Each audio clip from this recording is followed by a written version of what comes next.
that screen there.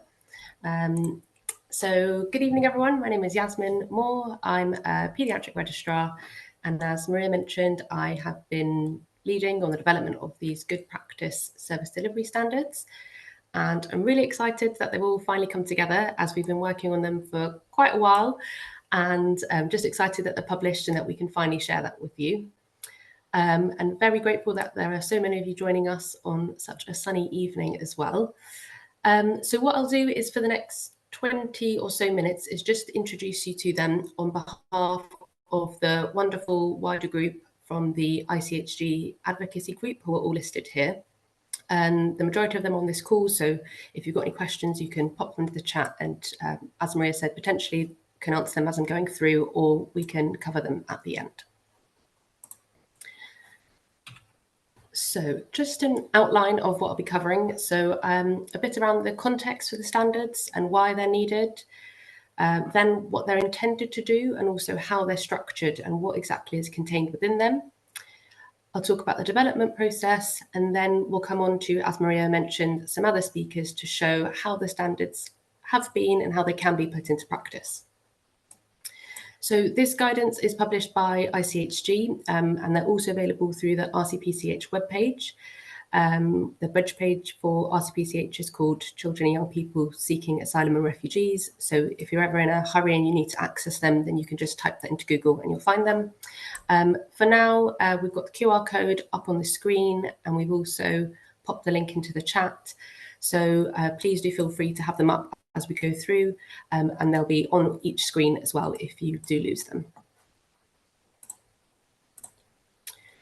So just coming on to the context. So at the end of 2024, there were 123 million people who were forcibly displaced worldwide.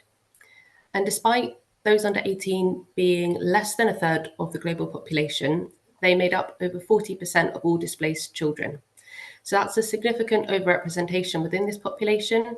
And it also means that we have 49 million children who were forcibly displaced. And we know that these experiences impact their health significantly, and high quality healthcare provision is required to meet their physical and mental health needs. And that challenge of doing that effectively is what we're going to talk about today. Just a note on the terminology, which may be familiar to some of you or may be quite new. So CYPSAR, which stands for Children and Young People Seeking Asylum and Refugees, is the terminology that we'll be using throughout this. So CYPSAR is an acronym, and that covers broadly 4 main groups. So that covers those who are seeking asylum, who are accompanied by a parent or legal guardian with parental responsibility. So that would be CYPSAR A. Those who are seeking asylum but are unaccompanied, so CYPSAR U. Those who've been granted refugee status, and also those with insecure immigration status for a various number of reasons. So that's the terminology we've used throughout the standards, and it's also the recognised terminology from RCPCH. We of course know that CYP would like, different CYP will have different views of how they'd like to be referred to, but this term has been used to promote person-first language, whilst reflecting those diverse experiences and challenges faced within this quite broad group. So in terms of the current variation, we know that CYPSAR are a very vulnerable population, and whilst there is increasing research and recognition of these complex needs, there is a significant gap in understanding how we should best design and deliver services to meet these needs. There is a lack of both national guidance and also a lack of international consensus. And at present, that means that there's quite significant variation in the delivery of healthcare for CYPSAR across the UK. And multiple barriers affect the access and quality of healthcare delivered to CYPSAR. Barriers to seeking care may include trauma, prior experience of persecution by state-run services, current discriminatory health policies and practices within the UK that lead to fear of NHS charging or data sharing with the Home Office, and also cultural expectations and attitudes to healthcare may also differ. Barriers to accessing care may include lack of familiarity with available services and entitlements, language and digital challenges, financial difficulties as well. And even when that healthcare is accessed, there's still significant variation in the quality of care that is delivered. And that may result because of barriers which include inflexible entry and referral processes, limited training and understanding amongst healthcare workers, as well as the gaps in the necessary expertise to meet their specific health needs, and also the fragmented coordination within NHS services, but also between NHS services and other sectors like education or social care. And all of these challenges are then compounded by NHS resource and workforce challenges as well. So these barriers are long recognised, and they stem from the lived experiences of people who have used NHS services. So what I've shared here are just some words from service users during some work done by a large health service in London, which is specifically aimed at people of all ages who are seeking asylum and refugees. And individuals in this work, they shared about the challenges of accessing care, that they didn't understand the information being given to them, they didn't know what to expect, they faced financial barriers or logistical challenges from having too many appointments, and also that they didn't know how to get support from other NHS services. They also highlighted the wish to be understood by people with similar experiences or backgrounds, and also the need for support around their emotional well-being as well. And whilst what I've shared here are just the perspectives from this, or shared with this specific service in London, the limited evidence that we do have in this area shows that it's consistently the same themes that are limiting effective service provision across the country. So those were the comments in purple. Those in green show that some perspectives of what things were valued when things did work well, and they appreciated how this service had been intentionally designed to overcome some of those challenges, and that it had resulted in a safe and holistic space. So recognising that it is possible to do this and that services can be improved to deliver care effectively. The last bit of context that I'd like to add around why this is needed is around a rights-based call to ensure that healthcare services are better equipped to provide appropriate care for CYPSAR.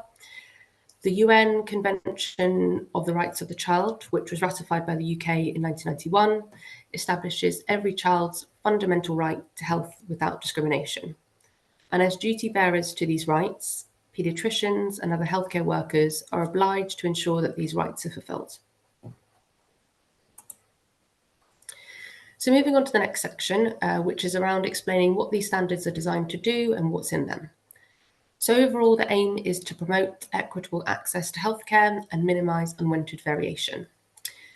So we aim to have done this by outlining benchmarks for the quality of care delivered with a comprehensive set of consensus recommendations for care delivered by paediatricians in all settings.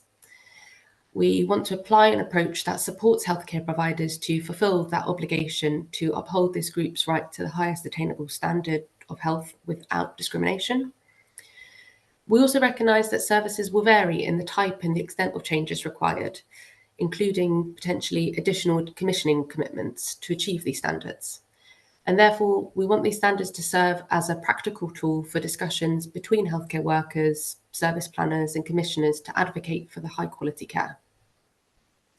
Lastly, these are intended to be good practice guidance around service delivery. They're not intended to be comprehensive clinical guidance, which is already available. These standards are intended to be complementary to that clinical guidance, including that which is available, for example, from the RCPCH. So just moving on to the general principles. So we know that CYPSAR may access healthcare from paediatricians in a variety of settings, and every encounter should be treated as an opportunity to provide holistic care.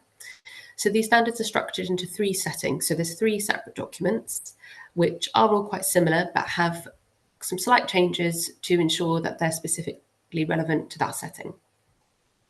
All 3 documents begin with an outline of good practice that is universal to all settings.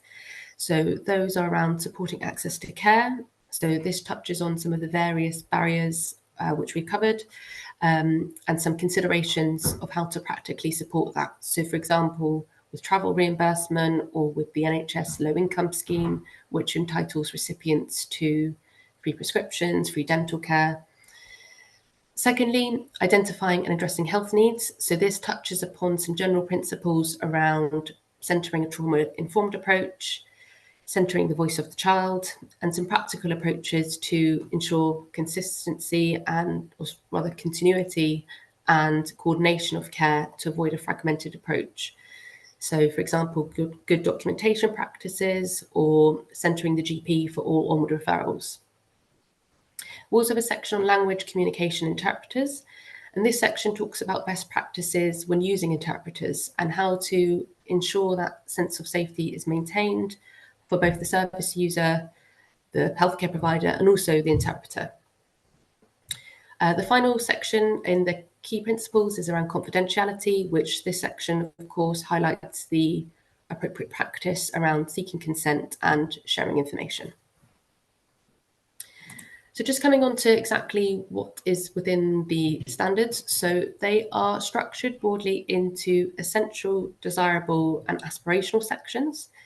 So the essential standards are regarded as the absolute minimum for all services, while desirable is what we would like to see ideally achieved, and aspirational standards represent that best practice or that gold standard, with recognition that some of these may only be feasible within tertiary or specialist services for CYPSAR. Within all of the three documents, there are these 5 key areas which are covered. So I'll just go through again each of those in turn. So environment, so that covers what does the environment look and feel like for the young person coming into your service. So it covers how to identify and meet language and communication and cultural needs, and how to ensure that's consistent throughout, including with health promotion information, for example.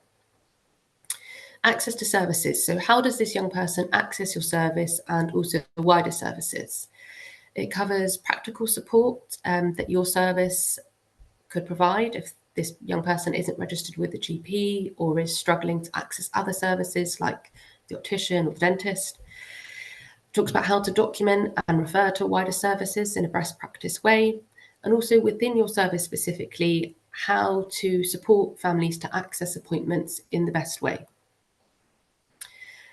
Within clinical care, as mentioned, this isn't intended to be a clinical guideline, but this section covers or pulls together rather some of the key considerations around physical health, sexual health, mental health, such as how to support catch-up immunisation schedules or how to refer onwards within each of these areas if there are urgent concerns that are identified.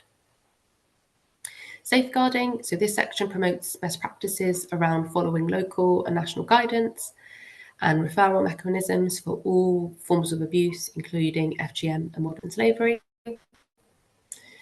And the final section is around workforce and training. So this section covers the necessary training that all healthcare workers should have accessed if they're delivering care for CYPSAR, as well as how to support the emotional wellbeing needs of that workforce as well. So coming on to the next section, which is around the development. So this work started with the voices and perspectives of people seeking asylum and refugees with that lived experience of the NHS.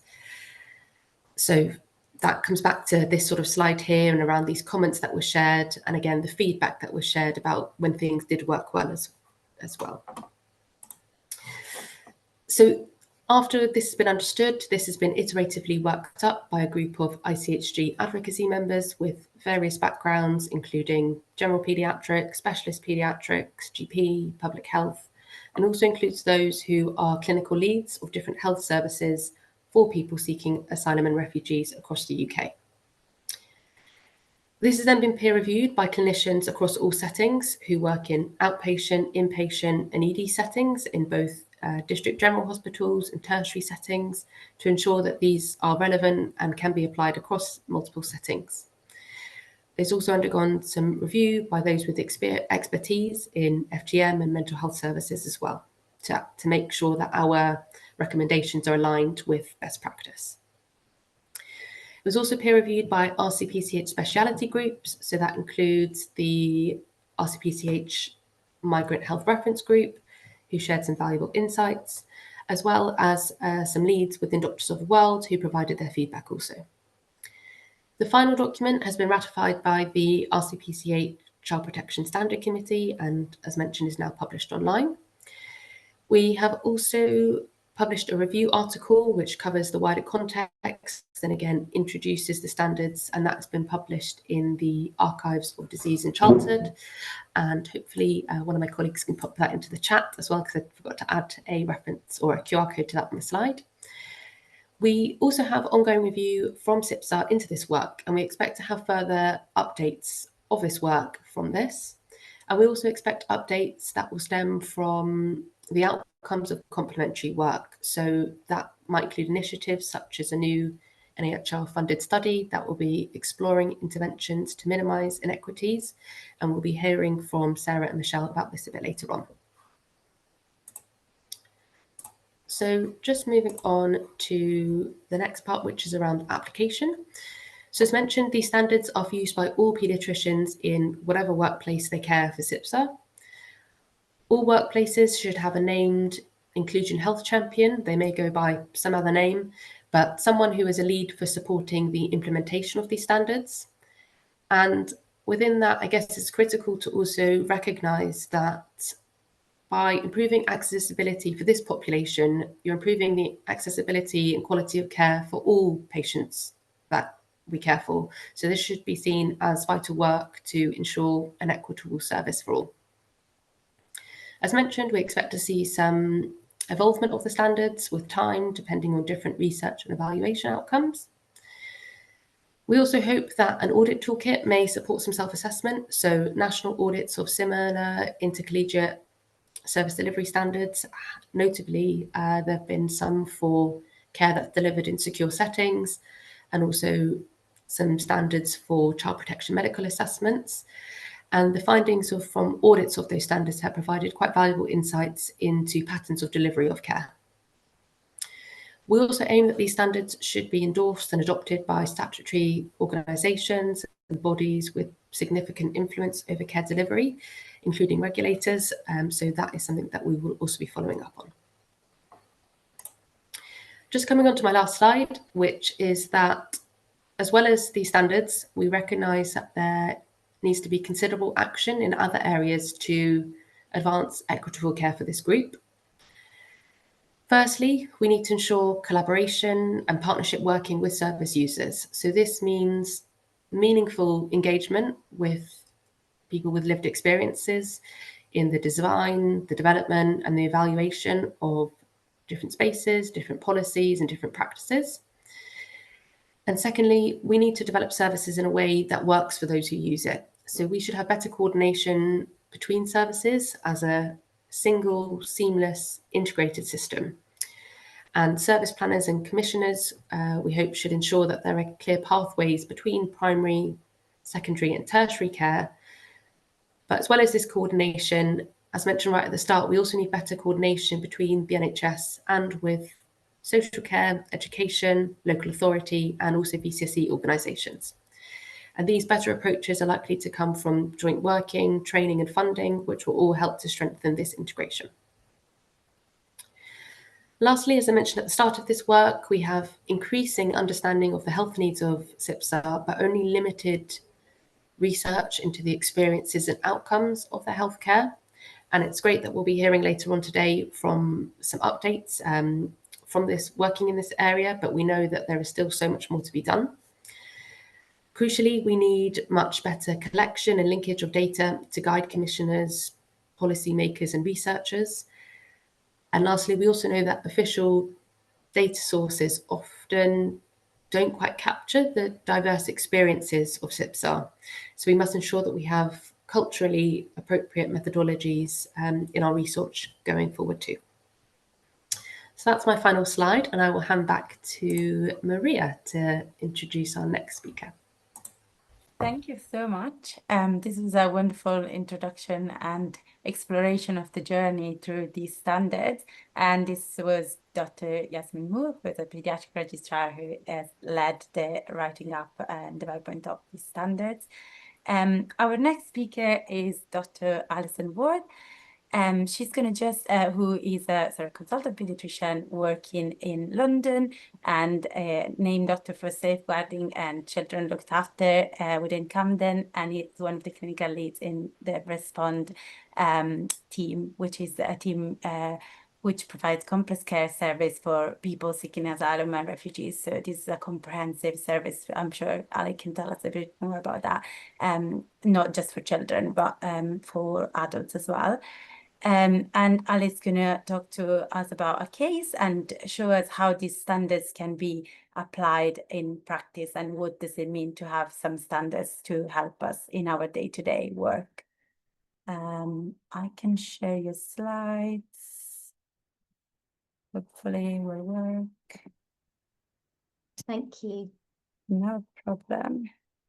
So yeah, just to explain my clinical role, because it's a little bit like a lot of people, a little bit hybrid, covering a lot of services. So I'm a community pediatrician by training, so focusing on neurodevelopment and safeguarding. But I have worked for many years in children looked after services with CYPSAR, and much more recently been part of a team who have set up and are delivering a reasonably innovative new lifespan service for people seeking asylum and refugees at UCH. So we need to kind of park my Respond role, because the case I'm about to present is actually very much to do with my kind of standard day job, which is as a job developmental pediatrician out in the community. So I'm going to talk a little bit about how we have applied some of the standards of care delivery within the community pediatric setting. This is an example case study. I want to highlight that whilst it's based on a real life case, I have changed some of the details to preserve the anonymity of the family. But where we have applied the standards, or we are attempting to apply the standards, that's real. I've not made that bit up. So a few moments just talking to you about a family that I've met with in an outpatient setting, highlighting the complexity and the challenges of working with children and young people in this population, but also how using the standards can help you deliver improved care. So I'm going to talk a little bit about Mina, who is 12 and was referred by her local authority resettlement officer. So in North London, some people have resettled from overseas, including Afghanistan, into various different local authorities around London. Camden is one of the local authorities that is part of a resettlement scheme. And when you are resettled, you're allocated a local authority worker, sort of family support worker. And they had asked for a community paediatric review because Mina arrived 3 months ago in the UK from Afghanistan and was presenting with very significant developmental difficulties, including very minimal speech in her home language, so no English, but single words in Pashto, her language. She was requiring adult support from her parents for most activities of daily living, eating, washing, dressing, even to some extent mobilizing, and that she had never been to school. And the local authority said, could you help developmental paediatrician and work out what Mina needs? Next slide, please. So along Mina came to a community paediatric clinic. I am incredibly lucky. I get an hour and a half, would you believe, for new developmental assessments. That's regardless of whether we need an interpreter or not. And we met with Mina. She came with her dad in the first instance, and probably following that initial assessment, it was clear to me that she has a learning disability of at least moderate level, so significant learning needs, probably autism in addition to learning disability. And there was also something about the birth history and the early developmental trajectory that made me query whether she might also have cerebral palsy. But none of these diagnoses had really been confirmed before because of the family's minimal exposure to various different services. So it was obvious that she was going to need a fairly robust multidisciplinary team set up around her to support her needs, including a speech therapist, an occupational therapist, a physiotherapist. It was clear to me that a mainstream school setting would not be the right place for her, and what she needed was a specialist school placement. Those of you that work in this field will know that they can be like gold dust. And it was also really important that some stable housing was secured for the family who were living.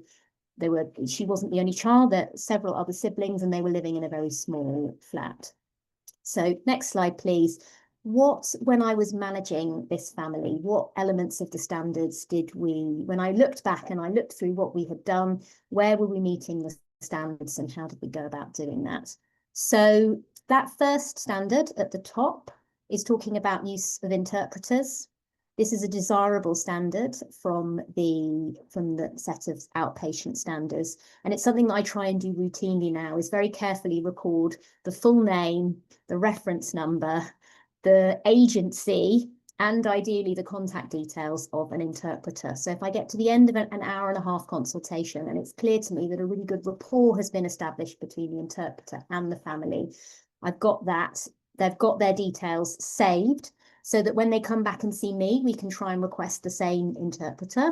But also, if I'm going to refer to other members of my team for assessments, also we can try and get some continuity by using the same interpreter if it's clear that that interpreting relationship has worked very well. And this was important for Mina because she really was very reluctant initially to engage in any sort of assessment. It took us 20 minutes to even get her into the clinic room because of how anxious she was about meeting new people. And so just to be able to provide some continuity of care, even with your interpreter, can be really helpful. The next thing I'm going to talk about, which is an aspirational standard, is about this process of offering appointments as family groups. So rather than insisting that parents go to adult services to have the things that they need, and children go to children's services to have the thing that they need, it was clear that this family would need relevant infectious diseases screening, and we arranged for that to happen as a family group at the response service, which conveniently and coincidentally I also work in, but that's not the reason why they got to go to that service. That was just, we were just lucky that my role bridges those two services. So an aspirational but really important standard, if you can meet it, is thinking about how can we deliver services to family groups to save multiple appointments in multiple different locations with multiple repetition of potentially quite traumatic background stories. So the next standard is about being opportunistic and holistic, and again is an aspirational standard, but something that when you get used to doing it, you can begin to do it almost naturally without thinking about doing it. So I knew when I met Mina that she was going to need to go and have her infectious diseases screening, and her family members were going to be eligible to have a more holistic health screen with the response service, as well as their bloods. And I thought, right, well, what I'm going to do is I'm just going to make sure that I do everything today that Mina would get as part of the response service, so that actually that does not need to be all repeated when she goes. But what I'm not going to do is blood tests for her today and then send her to a different hospital to have more blood tests, because I know it's going to be difficult to do blood tests. So I will do the holistic health assessment element, and then I'm just going to ask my colleagues at the hospital, when they're doing the blood tests they need to do, can they also do the developmental blood tests that I need to do? So it's about thinking, I've got and a good interpreter in the room with me, I've got time to be as holistic as possible here. What can I take on? What can I ask about? And what can I appropriately delegate to somebody else, clearly, to avoid duplication and multiple exposures? So the next standard is thinking about multi-agency models of care. And from this clinical picture, it's really clear, isn't it, that Mina is only going to get the support package that she needs if there are lots of different people involved in that. And actually, one of the biggest things that was going to make a difference for Mina's life was getting her into a school. So one of the things I was able to do was make sure that I had established a good relationship with the family support worker. So when there were meetings about her school placement and about the family, I could be invited to those meetings and I could give the paediatric perspective and give my assessment of what I felt she would need from regards to an educational perspective. Another element to it is that we managed to get the SLT, the OT and the physio actually to do a joint visit. So again, instead of her having to go to 3 separate appointments for therapy assessments, with a bit of planning, we got those therapeutic assessments to take place simultaneously, even as a home visit actually. So just minimizing the amount of repetition of exposures. And then the final thing is thinking about appointing a health champion. And what I know from doing this work for several years now is I don't think I've ever worked in a field of medicine where there was as much enthusiasm to get involved, to make change, to improve things from across the workforce. So from professionals allied across medicine, not just doctors, but from nurses and dietitians and speech therapists and physios, but also from across the breadth of the medical workforce, from medical students right the way through to people very high up in hospital management. My experience has been there is a huge amount of goodwill to make services better for this population, and that it will not be difficult to identify somebody that really wants to take on being a health champion role. And I'm looking forward to using these standards to really audit what we're doing and thinking about where we can get better and advocate for where we can get better. Because I've described some things that we're doing well in, but I can promise you we're not meeting all of those aspirational and possibly not even all of those desirable standards at the moment. So there's work to be done. So as a kind of convenient end to this story, I did actually, and I'm not lying here, see Mina again in clinic today for a follow-up appointment 6 months after her initial assessment. And I was really, really pleased with the amount of improvement that had been made with regards to the support package she had and how comfortable she and her family members were feeling. And I can't help but feel that some of that was because of applying these principles and these standards of care to the services that we have given to her and her family. So that's my little chat about using the standards in outpatient settings. Thank you so much, Ali. I think it makes such a difference when we can see the practical aspect of these, and they're not just, you know, words on a piece of paper, but there's actually people behind them and they make a real difference. So thank you. I think that was really powerful and really inspirational. As you said, there's a lot of work to do, but it's good to have a direction, I guess. And the next speaker is Dr. Christian Arkansey, who is a Paediatric consultant at Dumfries and Galway in the NHS. So this is in the northeast of the country, who has a special interest in infectious diseases and immunology, and also has done a lot of work with this population. Chris, would you like me to share your slides, or you want to share them yourself? Yeah, sure. 1 second, I'm getting there. Okay. And then I should be able to do that in just 1 moment. Oh, not coming up. Oh my gosh. So yeah, once you Sorry, find maybe you. I'm so sorry. Can make a bit of a start. A lot of what Alison said will be reflected in my talk as well, but what is probably a bit different is really the setting. So my talk is also about a family. This one is from the northeast of England. I used to work in Gateshead, which is in Tyneside, until last year. And yeah, if you go to the next one. Yeah. And there I met a single father with 3 children, and that was in clinic. He had a boy who was a teenager, age 15, a slightly younger girl, and a boy, age 7. And they had arrived 2 years earlier, coming from abroad. Again, for anonymity, I'm not providing much detail here. They were housed by the council in a 2-bedroom flat in Felling. So just to explain a little bit the geography of Gateshead. So Gateshead, the picture that you see there, that's the central part of Gateshead. But Felling is actually about 5 miles to the east. They were registered with a GP at the time. The father knew he had hypertension, so he got some medication prescribed. They all had some kind of health review with a GP, which probably reflected what GPs normally do with new patients. And the GP said the children look healthy and no further action was done for them. Next slide.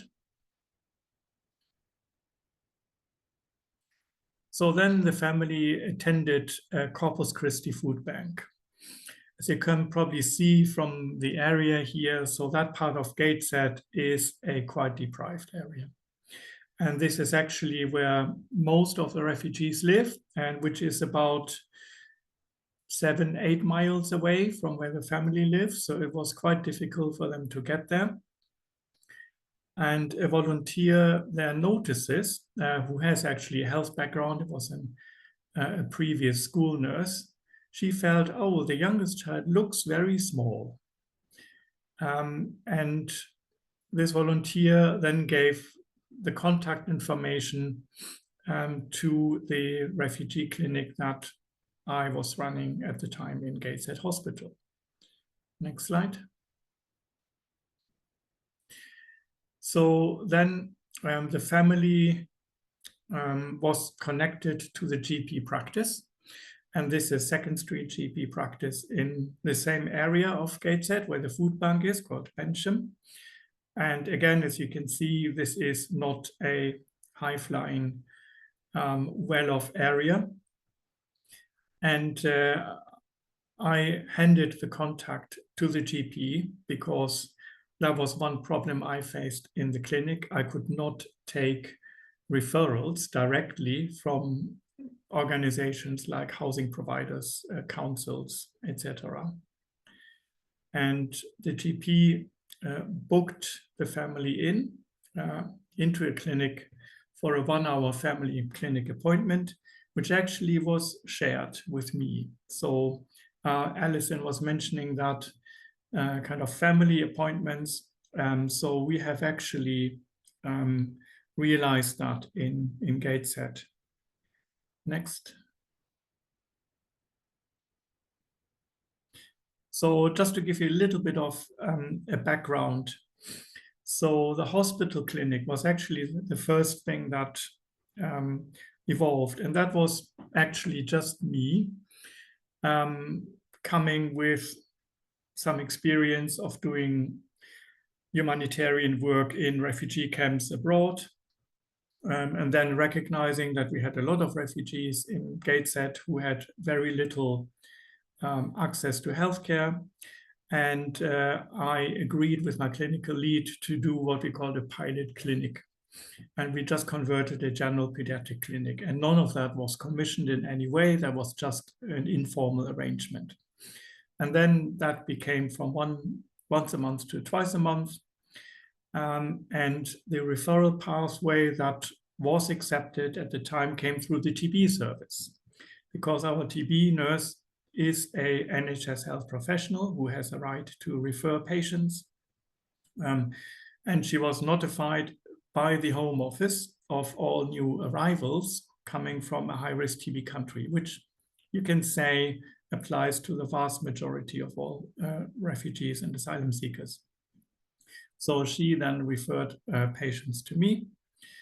And what we did as well, because the idea was to get a commission, that we collected data and we also run focus groups to understand what patients actually wanted. And one of the key things that we found out was that people wanted care close to where they live, meaning in the GP practice. So then with the data we collected over the first couple of years, we went to commissioners and we actually got commissioned a refugee service in primary care. So that included clinics in the hotel, but also clinics every other week, one afternoon in the GP surgery.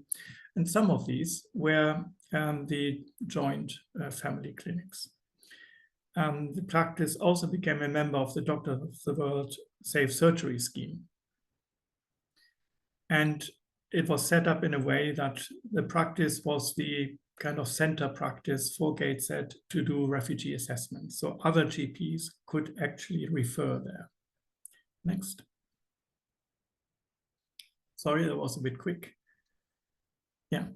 So the assessment, that largely followed what is in the Royal College guidance, except that we did that before the guidance was written, and the work we did in Gateshead partially informed the Royal College guidance and the standards as well.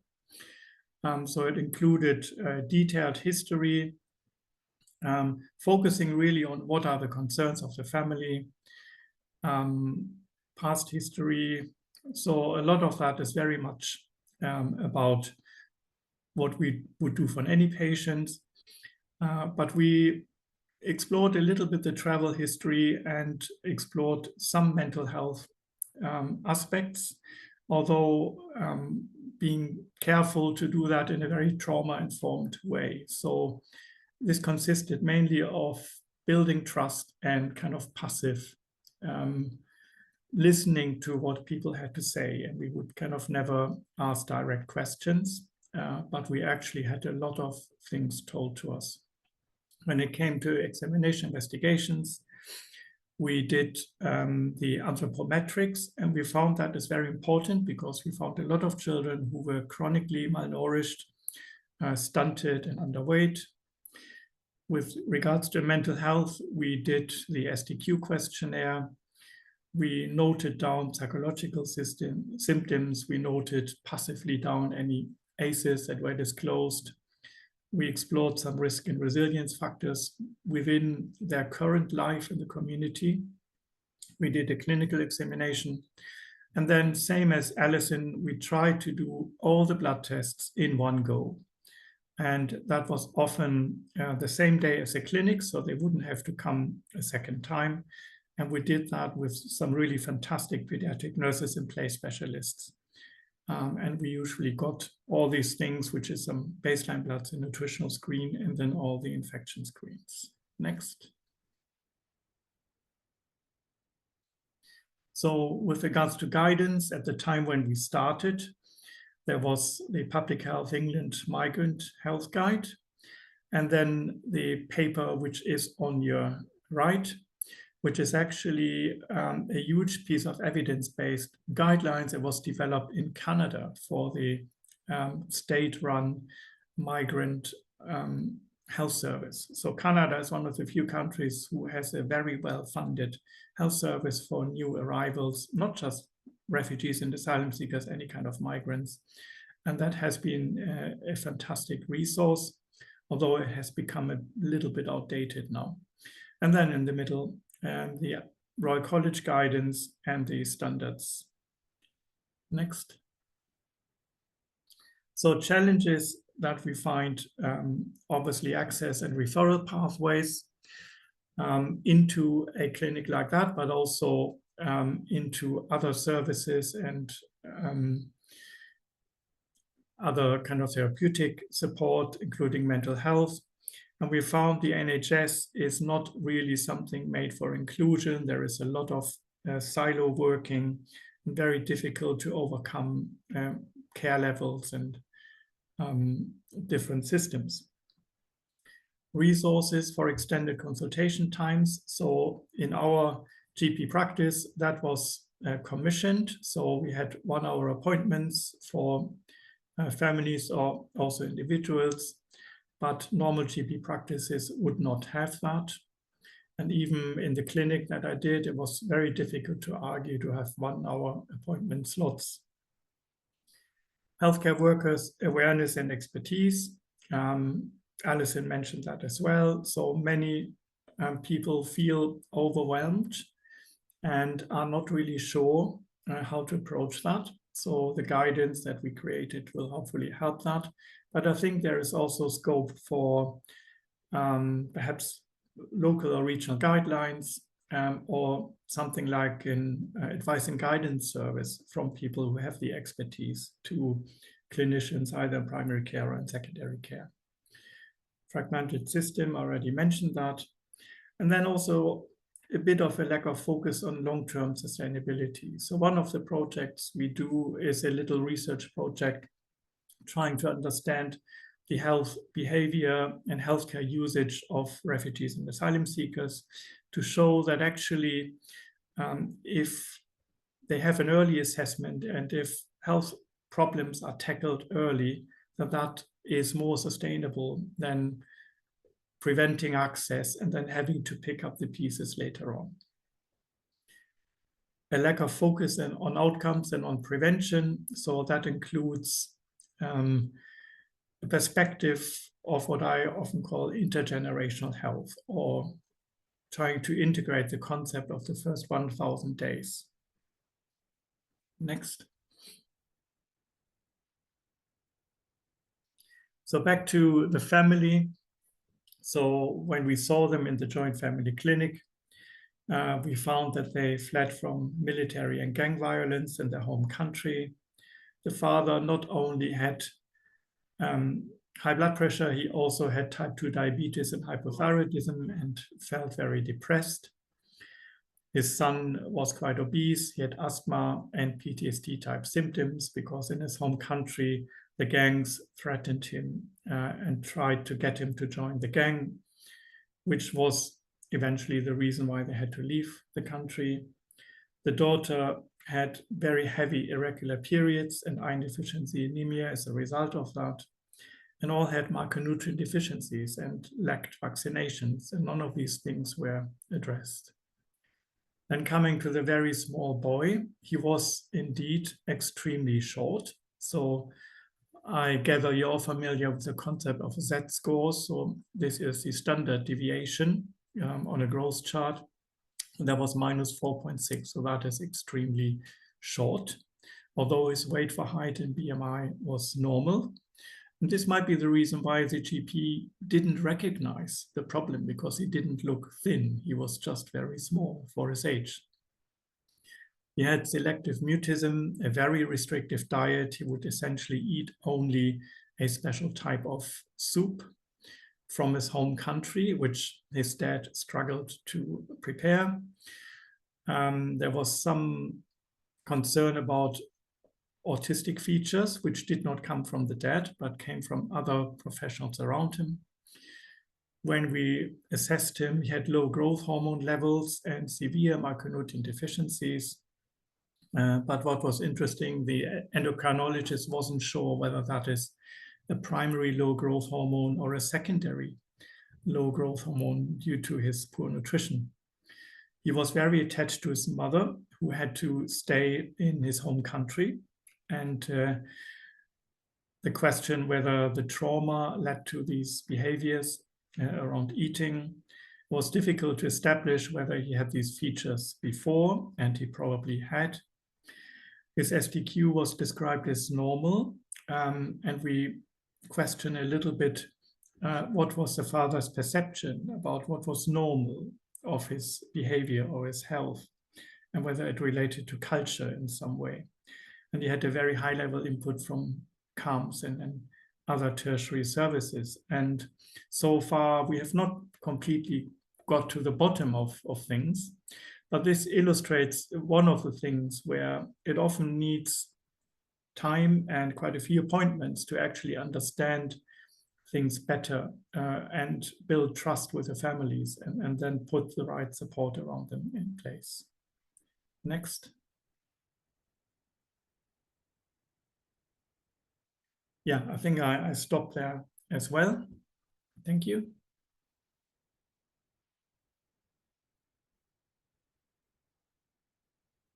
Thank you very much, Chris. Sorry. So yeah, thank you. It was very insightful seeing the journey of one service and seeing the barriers that you overcome and how you went around them. So thank you so much. I'm sure if people have specific questions about how things were developed, they can contact you. I'm sure you'd be happy for that. So in the interest of time, I'm just going to move on. The next speaker is Dr. Sarah Eisen, who is also a consultant pediatrician with special interest in infectious diseases and migrant health based at UCL, and who is the PI in the AEGIS project, which she is for surely going to introduce much better than I am. So I'm just going to share Sarah's slides. 1 second, I think. Thank you, Maria. I'm completely bowled over by how many of you have chosen to spend a sunny summer evening here at this webinar, so thank you. It's really nice to see so many people. I will just wait for the slides to come up, and then I'm going to tell you a little bit about AEGIS. Let me know if you want me to share them, Maria. I think I should be able to. 1 second. It's kind of lagging behind a little bit, but That's I right. think I got Not the to trick. worry. Everyone can have a stretch. Yeah, exactly. Concentration. I think this should be the last one. Cool. Thank you. Yeah, no problem. Sorry, let me get there. Right. Okay. So I'm very much talking on behalf of a whole team, and towards the end I'm just going to mention the team in some detail because genuinely none of this would be possible without them. Particular shout out to my co-PI Michelle, who I know can't be here tonight. And I'm just going to spend 10-15 minutes chatting to you about the AEGIS project, what we're doing, why we're doing it, and what we want to do next. Put anything that pops into your mind into the chat. Very happy to chat through anything afterwards.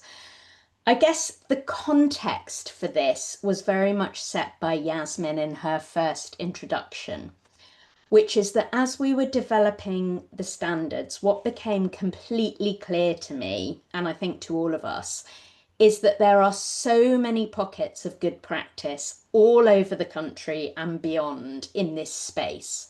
But what we're lacking is any joined up approach and any really good evidence-based underpinning of what we should do, how we do it, and whether we are doing it. And that is what AEGIS is hoping to address.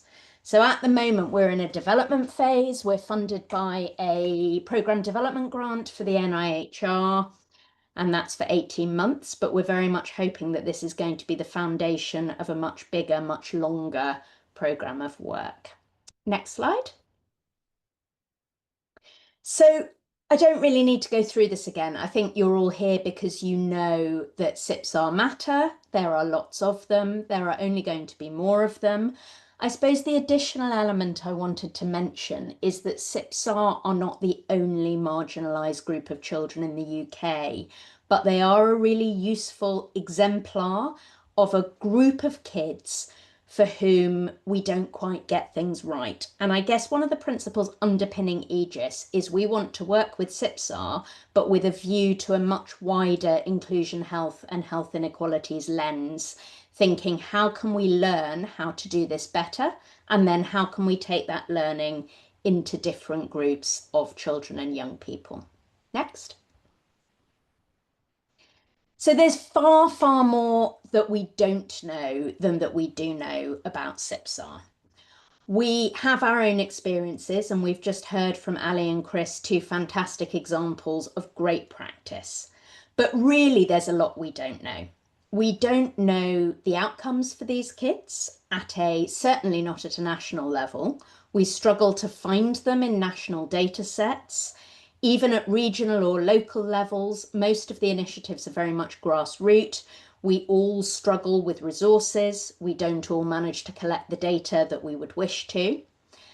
And beyond that, we don't actually even know how to identify CYPSAR. The group of unaccompanied CYPSAR are relatively straightforward in the UK because they're under social care and they have that child looked after flag. But the kids who are in family groups, we really don't have the first idea, and most of us come across them opportunistically through presentations to emergency department, to clinic, or through social care. Even once we find them, we don't really know what they need, what they want, how we might develop a system to better cater to their needs. And even if we did do that, we don't know how to measure it. We don't know how to prove that we're doing the right thing or work out the gaps in what we're doing and where we need to improve. And then if you go a step beyond clinical services, we don't really know what policy and legal changes we need to try and get this right and achieve a sustainable long-term change. And most of all, we don't know how to do it. So there are so many questions. And of course, the absolutely crucial thing, and if you can click, Maria, sorry, the animation doesn't work so well when someone else is clicking. The voices of young people are probably the thing we need to hear the most and actually hear the least. We really don't know at a systems level what people think, what they want. We don't know how people would like us to work with them, how they'd like us to ask these questions, and what they think we should be doing next. And although I think it's absolutely crucial that we acknowledge that young people, CYPSAR, are not a homogeneous group, we need to start that conversation and start hearing what people want. Next. So the AEGIS project tries to bring a couple of really big key principles together.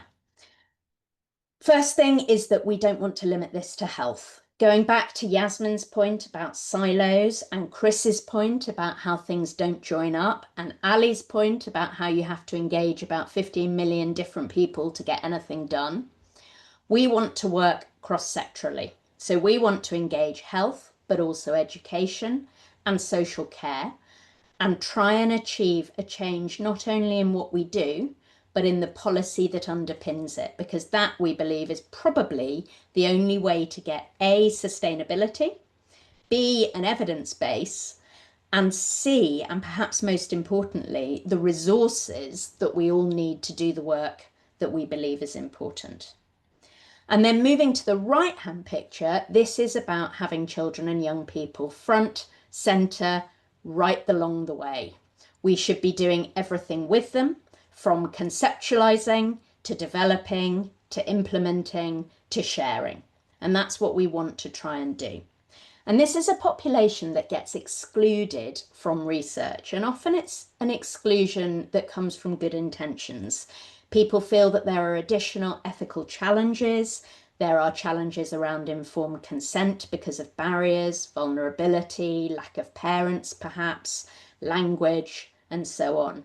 But I would argue that perhaps the most important form of discrimination is excluding this group of young people from the evidence base, because if we don't include them, we are dictating what we think is important rather than listening. Next slide. So this is what we want to do, and I make no apologies at all for the fact that it's a really ambitious project. The main feedback we got from our funders was it's fabulous, rein it in a bit because you won't be able to get it all done, and we've done that, but it's still ambitious. What we want to do is to explore and to start improving the long-term health, education and social trajectories of this group, and also to think about other related groups with similar vulnerabilities. And we're proposing to ask 4 big questions. So the first question is to get a handle on what data do we collect? What do we collect locally, regionally, and what do we collect nationally in big data sets that run at a population level? What do these data tell us? And perhaps more importantly, what don't they tell us? And where are the gaps? The second thing is, once we know what we're measuring, is it the right stuff? What do children and young people think? What matters to them? We think that getting their immunisations is a priority. What do they think? Do they want to go to the gym? Do they want to go to college? Do they want to be in touch with their family? Yes, they might want their IMS done. We all agree that's important, but we need to work to priorities that aren't just professionally dictated. The third big question is, what are we currently doing? So we know from the work we do, from the emails we get every day, and from what we see, that there is so much good practice. And we want to try and understand what you're all doing already, what we're doing as a country in terms of policy, and then going back to the rights-based approach that Yasmin talked about, where is the law helpful and where is it perhaps deficient? And only when we understand those gaps can we start thinking about how we move forward to address them. And then the last part is probably the most important thing, and that's, okay, so what do we do about it? Once we've answered these questions, how do we translate that into a meaningful plan to achieve a measurable difference in the areas that matter? So that's what we're setting out to do. All the way through those 4 questions, children and young people are at the centre. So we are working with people with lived experience in our project team. We're developing children and young people through a mentorship programme as co-investigators to work with us in our next stages. And we're working with the most phenomenal team in Salford who are developing some really innovative, creative ways of engaging that go way beyond anything I've ever done before. And I think that's really exciting. Next one. The way we're going to do this is by a mixed methods approach. So we've got a quantitative work package, and that's looking at the UCL-based eChild data set, but also several data sets from practices across the UK and trying to unpick the gaps. We've got qualitative work, which is both conventional, using focus groups, semi-structured interviews, and also the creative methodologies that I've talked about. And we have, most critically, input beyond health in that domain. So we've got input from social scientists, those with a social work, and those with a legal background. And one of the things we're hoping to develop in this first phase is a PPIE board that's developed from the ground up by the young people who are going to run it themselves. The third domain is a little bit more conventional. We're doing a whole string of systematic reviews to try and unpick what data, what evidence is out there, what do we know works, what do we know doesn't. And then lastly, we're pulling together, and this may be where many of you come into it, a stakeholder group and an advisory board who will help us to develop the next stages. Next slide, please, Maria. Thank you. This is full credit to my colleagues Bryony, who's on the call, and Donna, who I don't think is on the call, and also to Mataz, who's one of the young people we're working with, who've developed this fabulous graphic about the structure of how we want to engage with children and young people. So the real core is that we have co-developed these principles, and they're not rules, they're not rigid, but they're about ethos, they're about listening, and they pull out the principles that young people are telling us matter to them. And that's around participation, autonomy, understanding, promoting their voice, self-expression, and recognition both of the diversity from which they come, but also the commonality of the challenges that they may face. And this is a really early stage piece of work. It's very much back of an envelope for now, but we're hoping over the next 18 months to develop a really practical toolkit for putting it into practice. Next, please. I can't possibly talk about AEGIS without talking about the team. The team are just absolutely fabulous.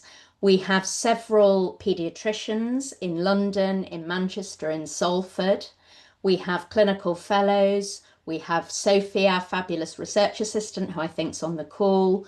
We have qualitative and quantitative experts, social scientists, legal team, and we're also partnered with the RCPCH, which is a really lovely position to be in because that gives us a direct leverage over policy and their networks. So a huge thanks to the college for all the support that they have given us. Next slide. So how can you get involved? I'm assuming if you're spending your sunny evening listening to this webinar, you might be interested. There's a whole range of ways, and it's constantly evolving. So we've got tons of smaller projects that crop up, and that's very much a match of what people want to do, can do, and the need we have. We run a mailing list, which you can get on by dropping us an email. And if you click Maria, I think the email address will come up. Thank you. And then we are developing, as I say, our stakeholder and advisory board. So at the moment, our stakeholder group is pretty far reaching. We're having a meeting coming up on, I think, the 8th of July. If you'd like to come, drop us a line. The advisory board is going to be a smaller board that will evolve over the course of the next couple of years. And then going forward, as we develop our bigger research plans, there's likely to be lots of opportunity for formal collaboration, but obviously that's all subject to getting some money. We also anticipate opportunities for site involvement as the journey progresses and we start to develop our interventions. And I'm absolutely sure that other things will crop up. So if you would like to hear more, ping us an email at that address and we will be in touch to add you to the mailing list. I'm going to stop there because I want to hear all about what Veronika's going to say about the European side of things, but very, very happy to answer questions either by email or during the webinar if we have time. Thank you. Thank you so much, Sarah. I'm sure people feel as excited as we do about this project. It's fantastic, and do email if you want to get involved. And now we're going to hear from another fantastic project. We have Veronika and Farah. So Dr. Veronika Wiemker, sorry, I don't know how to pronounce your surname, is joining us from Heidelberg in Germany. So thank you. It's even later there. And she's one of the co-coordinators for the MiCare project. And Farah Kaze is a MD candidate at Bern University. So I'm just gonna let you guys share your slides and introduce your wonderful project. Thank you for making the time.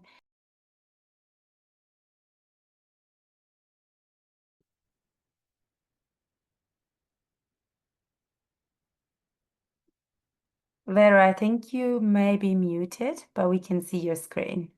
That's perfect. So actually, Farah, I think you want to start, right? Yes, perfect. So yes, we will be presenting the MiCare project to you. So MiCare stands for Migrant, Child and Adolescent Health Research in Europe. It is a priority setting partnership and it's in collaboration with the REACH group. The MiCare project enables children, adolescents, and families with migration experience and the healthcare professionals who work with them to identify and prioritize their most important unanswered research questions in pediatric migrant health. The next slide. We are here on behalf of the steering group, which is a group who has been supervising the project over the last 1.5 years, and as well as over 800 participants from our 2 surveys or from our study in general, with migration experience, healthcare workers, and people who have a double expertise, so who are have migration experience and work in the healthcare sector. Yeah, and this is maybe why we are so happy to be here today, because we really feel that the project is connected in so many ways to the projects that have already been presented, because we're also very much based on this shared vision of collaborating on this from the very beginning and uniting all our perspectives of lived experience with the challenges outlined, be it as health workers or migrant health workers or migrant parents or former migrant children. And we also have a European-wide sister organization of the AEGIS project, maybe. We also want to invite you to join our mailing list, because as Farah said, the MiCare project was initiated by the REACH group, which is short for Refugees and Migrants in Europe, Adolescent and Child Health. And the REACH group is the official strategic advisory group of the European Academy of Pediatrics. And it's open to all who share this vision of migrant and refugee minors receiving equitable healthcare compared to their local peers across Europe. And we meet online every 4 to 6 weeks, more or less, to develop projects in collaboration. So we might also share the email address later if you want to maybe drop in and see what we're doing. So we will present to you the MiCare project step by step. We have done the project in collaboration with the James Lind Alliance. They do these priority setting partnerships, and we use their methodology to do the project. So next slide, please. So the first step was the creation of the steering committee, the people who you have already seen in the slide before. The steering group, as I already said, they have been supervising the project. They have helped us with the surveys and everything that came with it, translation, a lot of different things. The steering group has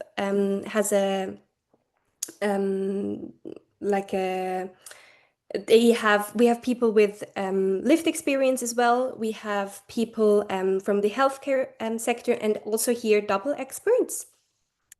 And as I already said, the first step was the first Europe-wide survey. In this survey, we tried to gather uncertainties, so unanswered research question in this field. We have done this Europe-wide survey in 13 different languages to try to reach as many people as possible.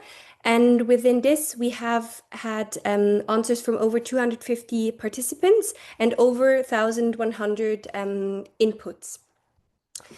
So as I already said, the aim was to identify unanswered research questions that matter most to the people that are infected.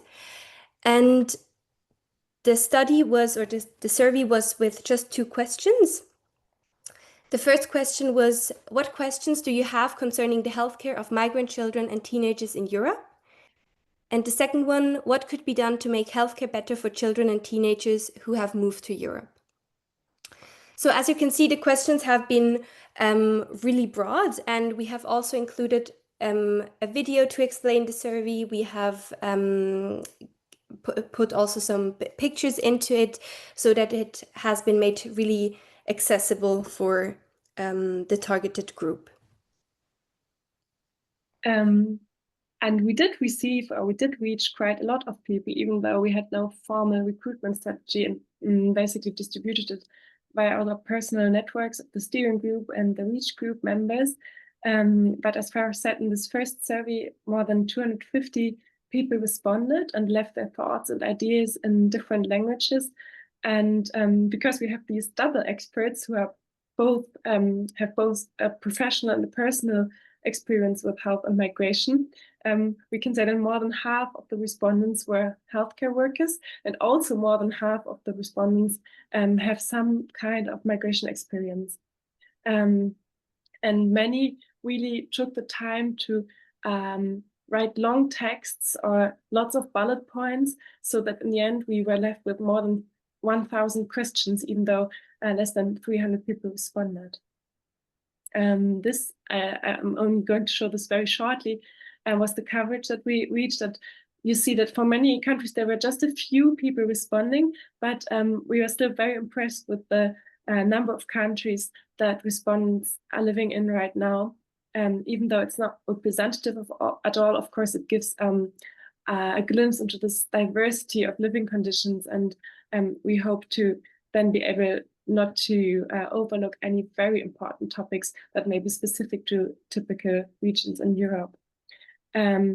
Also, some people indicated their country of origin. So we had a very short optional demographics part at the end of the survey. And yeah, this also just for you to get an impression of the countries people were living in before they came to Europe. So on this slide, you can see some of the responses that we have gathered in the first survey. As you can see, for example, we have received from a healthcare worker, a female between 35 and 44 years. What do migrants want in a healthcare service? Do they want to be treated in a dedicated service or mixed with everyone else? Or from a parent, not get reported? Another input from an unaccompanied minor was what support is available for migrant children and teenagers who might be carers for other family members. This is really, yeah, sorry. Just for, because I just said that some people wrote so much, and some of these are extracts from the longer answer, because we needed to divide them to be able to unpick the individual thoughts or questions. And as you can see, the inputs that we have received were really broad. So we have had really long texts, as Veronika said, with a lot of different points. Other had maybe just one input that was really important to them. So for the next step, with the input that we have received from the first survey, we have been cleaning the data, and so we have done this analysis for themes, and then we try to build so-called summary questions. So with this also, we had the help from the steering group and as well as an information specialist. We have been also from the summary questions that we have done, we have done the evidence checking, so to check if they have already been answered by previous research. And the goal of the process was to have a list of 50 to 70 unanswered research questions, which can then be used for the second MiCare survey to prioritize them. And we were able to do one of this step for the data preparation at the EAP meeting in Brussels in December 2024. Yeah, these pictures are just as a quick input from the meeting. Then after this really extensive process of condensing down everything that people brought to us into these 52 summary questions that of course could not cover all the details, but were, we hope that by employing all these methods of iterative discussion with steering group members and different forms of working together, we were able to capture the gist, that the most essential things that people were trying to transmit when answering the survey. And then we used these 52 summary questions in the second MiCare survey, where respondents were asked to rank them according to their importance, or to pick out those questions that were most important to them. And this is the start page that people saw when opening the survey, where all the questions are presented, and they're grouped into different themes for people to be able to navigate them more easily. And as you can see, you could first pick your language and then pick all those questions that you thought were really important. And in the second step, out of the ones that you had chosen previously, pick the 10 or up to 10 that really did matter most to you personally. In the second survey, our network had already grown a little bit, and as you can see, this was especially strong in the healthcare worker group. We did have more double experts, migrant parents and former migrant children answering, but also many more health workers who, as has been said in many of the previous presentations, were often very enthusiastic about this, and I'm happy for the opportunity to connect across Europe. Yeah, no comment on this, other than that you can see that, again, we had respondents from a lot of different countries in Europe, and also some that had not been represented as well in the first survey round.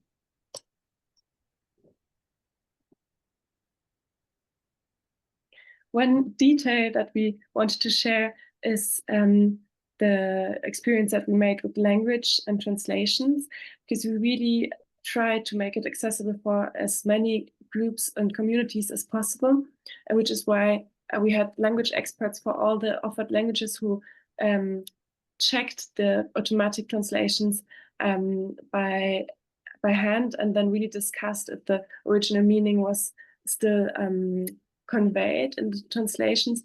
And yet, if you look at the survey as a whole, English, French, and German are still the most often chosen languages.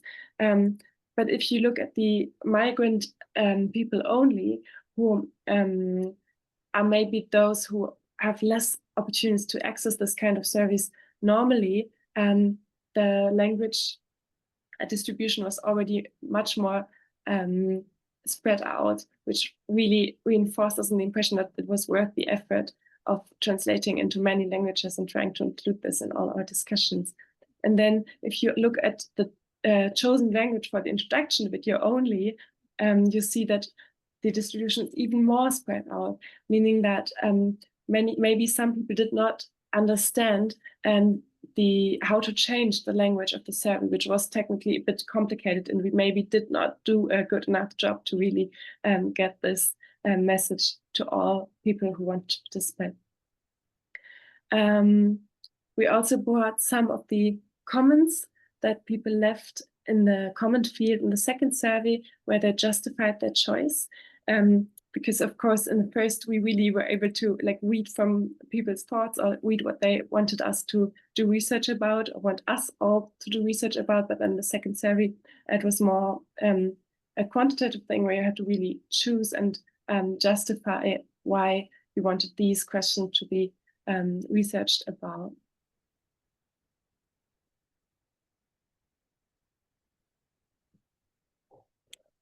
So for the next step, so after the second survey, we were with these 52 questions that have already been ranked by all of the respondents from the second survey. And from these 52 questions, 25 went to our final priority setting workshop, which took place in Basel just 2 weeks ago, I think. And there, the goal was to identify the top 10 questions out of the 25. So really the 10 most important questions to the people. And just to show this quickly to you with all of the numbers. So from the first survey, we had over 1,000 submissions, so the inputs that you have seen. Then within the data preparation phase, we have narrowed them down or categorized them into 52 summary questions. From these, with also the help of the steering group and the second MiCare survey, we have prioritized the 25 most important questions, and then in the last step, really the top 10. And now for the final workshop in Basel. As I already said at the beginning, we have done this project with the James Lind Alliance. They have this specific methodology also for this last step, where we had small group discussions and where we really were trying to rank the questions, discuss them, get a lot of different input from the members. At the Basel workshop, we had 32 attendees from different European countries. You can see the picture with all of the people here. And yeah, we had this 5-day workshop, and unfortunately, we will be publishing a paper on the top 10 on the whole project in hopefully the next months. And therefore, we can't really show you the result, which we would really like to. Yeah, but maybe this just gives you a lot of motivation to be interested in the project. So maybe the main reason why we feel this fits in very well here is that we heard so many times that it's important to do research that really matters and to listen to those involved with these topics in daily life. And this is also what we are trying to do in the MiCare project, and what we hope to have maybe created a base for in these past 1.5 to 2 years. That by really talking to each other and gaining input from many people in different countries in different situations, we can make sure that research that is then focusing on these identified top 10 priorities really does change something for those of us who work with this daily or are affected by it in their personal and family lives every day. So yeah, we would really be very happy if we might find some points for synergies or collaborations based on these identified priorities. Thank you so much, Farah and Veronika, for a great presentation. And thank you for walking us through this wonderful project. And we're really excited to see the 10 priorities published hopefully soon. I've shared in the chat the MiCare email for anyone who wants to contact the team, and the websites where you can find a bit more information.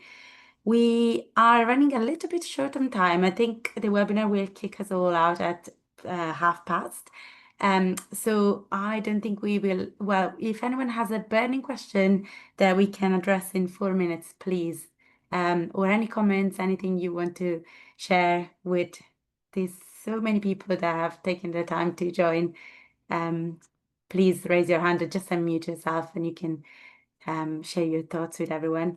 As Sarah said, and many of the speakers, I'm really so grateful for all of you for taking the time to join us this evening. And I think this really speaks to the fact that this is something that lots of people care about.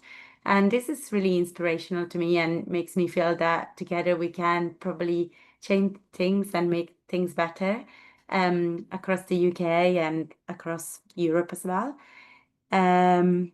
So yeah, I think I will try to pull together a resource folder or just an email with links so I can share it with all you guys that attended the webinar. And as I said, it's going to be recorded, and as soon as I have the recording available, I can share it with you as well.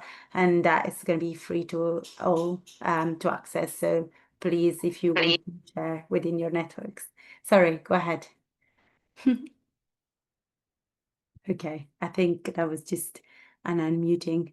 Okay, and also if you have questions specific to any of the speakers, I'm sure everyone would be happy to be contacted. So I will share some contact details as well in the email following the webinar. Sorry, the last thing that I almost forgot to do is to say that this was hosted by the International Child Health Group. It's a special interest group of the Royal College of Paediatric and Child Health. We are UK based, but not UK focused. So we really much would love to have joiners from all over. And sorry, is there anyone able to share the website? Maybe I can do it. We have 4 streams. So we have the advocacy stream, the research stream, the education stream. And we work on all these different fields, but we all work together as well. So basically, it's a platform where if you have any ideas of things that you would like to do regarding global health and you want a platform to work together, please come and join us. There is some materials are available just for members. The membership is really tiny. It's only, I think, £40 a year for high-income countries, and it's free for anyone in low middle-income countries. So yeah, please do join us. And yeah, if you have any questions, also obviously feel free to email me, and I will send you this famous email with all the information. So thanks everyone once again, and I hope you enjoy your evening. Bye bye.